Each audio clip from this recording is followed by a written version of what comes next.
है तो निश्चित रूप से उसके सामने एक बहुत बड़ा चिंतन होता है।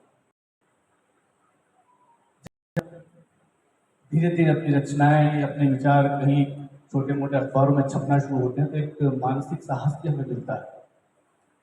तो लेखन आसान नहीं होता, लेकिन जब धीरे धीरे हम लेखक बनने लगते हैं तो लिखना आसान जरूर हो जाता है। और अमूमन हम देखते हैं कि जो भी व्यक्ति नए लेखक के रूप में आते हैं तो अपनी शुरुआत कविताओं से करते हैं, लघु कथाओं से करते हैं, कहानियों से करते हैं। तो जब मैं अग्रवाल साहब की पुस्तकें पढ़ रहा था तो यकाएक मुझे जो परिचय मिला कि आपने भी अपने लेखन की शुरुआत कविता और कहानी से की, जिसे हम प्रायः अनभिज्ञ हैं। फिर भी मैं जानना चाहूँगा कि जब आरंभ कविता और कहानी से किया, परंतु प्रथम प्रकाशित पुस्तक इसी साहित्य अकादमी से 1986 में सृजन के परिप्रेक्ष्य आपकी आई, तो अचानक आलोचना के प्रति आपका झुकाव कैसे संभव हुआ? आदरणीय अग्रवाल साहब। उसे मैं बात के लिए बचा कर रखता हूँ और जहाँ से इन्होंने सूत्र छोड़ा है मैं उसी को पकड़कर अब इनके सवालों के घेरे में आ गया हूँ।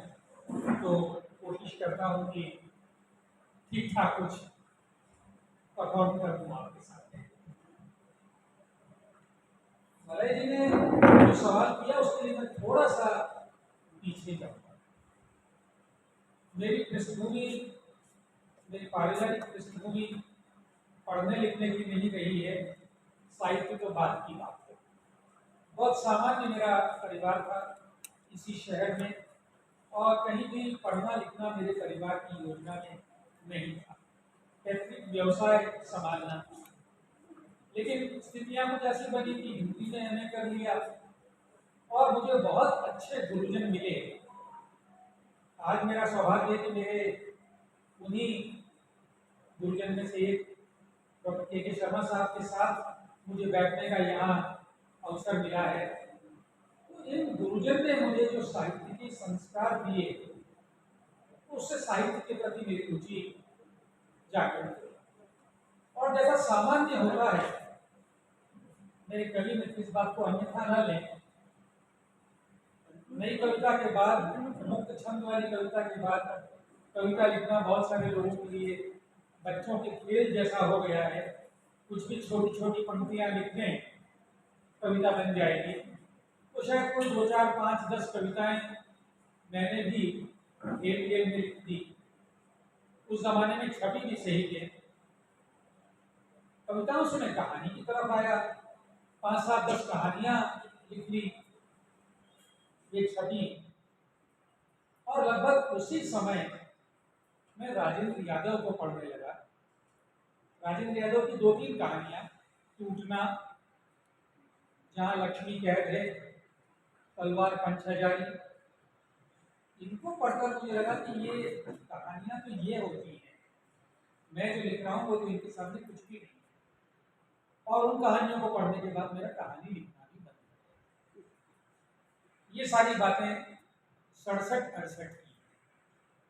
मलय जी ने मेरी जिस किताब का जिक्र किया वो 1986 में प्रकाशित होती है, और 67 में मैं हिंदी का अध्यापक बन गया, सरकारी नौकरी मिल गई। और जब आप अध्यापक बन जाएं, थोड़ी बहुत आलोचना करने का कीड़ा भी आपको काट लेता है। मुझे भी काट लिया, कोई बड़ी योजना नहीं थी।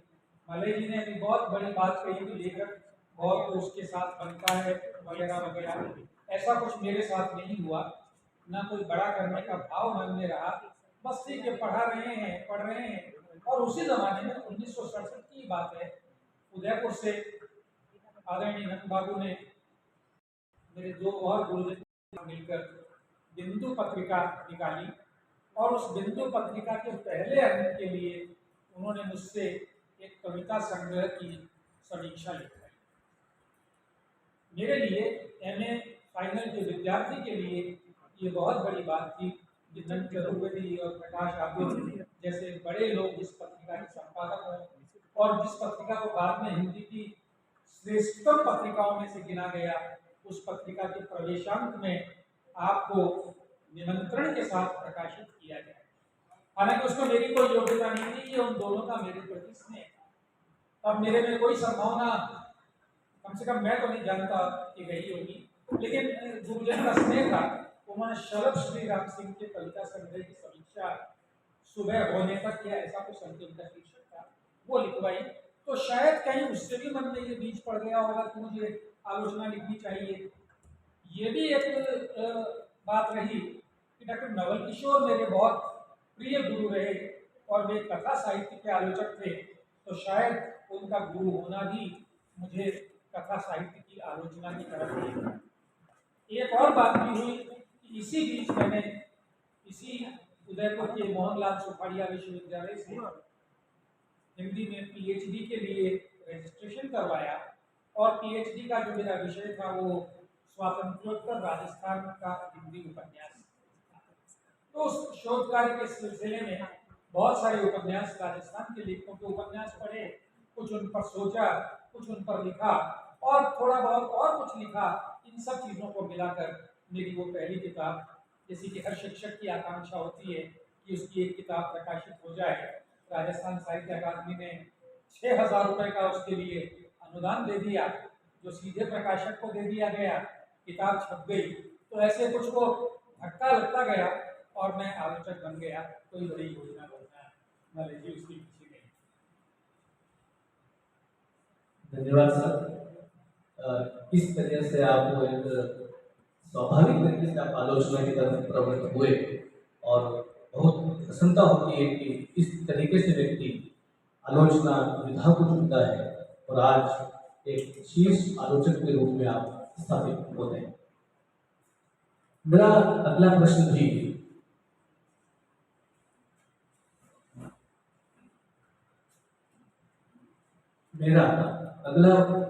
भी आलोचना से ही संबंधित है, और मैं ये बताना भी चाहूँगा कि जब मैं आपकी पुस्तक सृजन के परिप्रेक्ष्य पढ़ रहा था, तो मैंने ये भी सोचा कि आरंभ से